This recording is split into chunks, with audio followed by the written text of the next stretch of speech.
Post graduation diploma in rural development यानी PGDRD।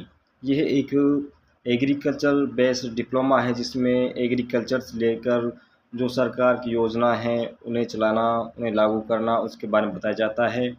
और यह 1 वर्ष का डिप्लोमा है। इसमें जो फ़ीस लगती है, इसमें लगभग 4,000 से 5,000 रुपये टोटल फ़ीस लगती है।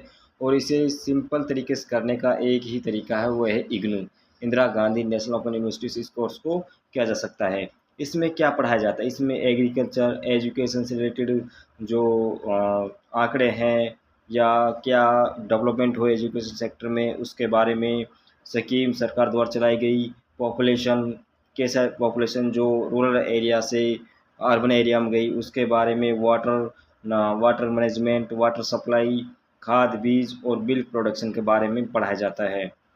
अगर बात की जाए तो सिंपल शब्दों में इसमें एग्रीकल्चर के बारे में पढ़ाया जाता है मुख्य रूप से, जैसे कि जो ग्रामीण तौर पे जो एग्रीकल्चर होता है, खेती बाड़ी होती है, उसमें क्या डेवलपमेंट किया जा सकते हैं, सरकार ने कौन कौन से आज़ादी के बाद फ्रीडम 1947 के बाद 18 सेंचुरी तक 1980 तक लेकर 2000 तक कौन कौन से डेवलपमेंट किए, जैसे कि पंचवर्षीय योजना चलाई, उनसे एग्रीकल्चर में क्या प्रभाव आया, कौन कौन से उनसे सफलता मिली या असफलता मिली, उसके बारे में। एजुकेशन में आज़ादी के बाद कौन कौन सी स्कीम चलाई गई, आज उसमें क्या बदलाव आया और स्कीम कौन कौन सी चलाई गई, और पॉपुलेशन पॉपुलेशन कैसे बढ़ी, ग्रामीण से जो शहरों में कैसे गई, उसके क्या रीज़न थे, एग्रीकल्चर सेक्टर क्यों कमज़ोर हुआ, वाटर मैनेजमेंट, वाटर कैसे मैनेजमेंट किया जाए, कैसे वाटर मैनेजमेंट को गाँवों में जो खेती बाड़ी वहाँ तक पहुँचाया जाए, खाद बीज का भंडारण, किसानों को किस स्तरों पर कि फसल अच्छी हो उसके लिए खाद बीज कैसा पहुँचाया जाए,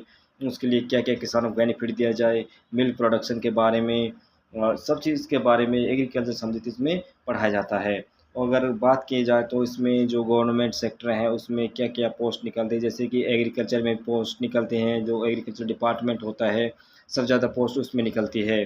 और जैसे मिल्क प्रोडक्शन कंपनियां होती हैं, जैसे कि अमूल, मदर डेयरी, इनमें भी जो वैकेंसी निकलती हैं वो भी इससे अच्छी निकलती है। NGO है, प्राइवेट जो सेक्टर है उसमें भी जॉब निकलती हैं।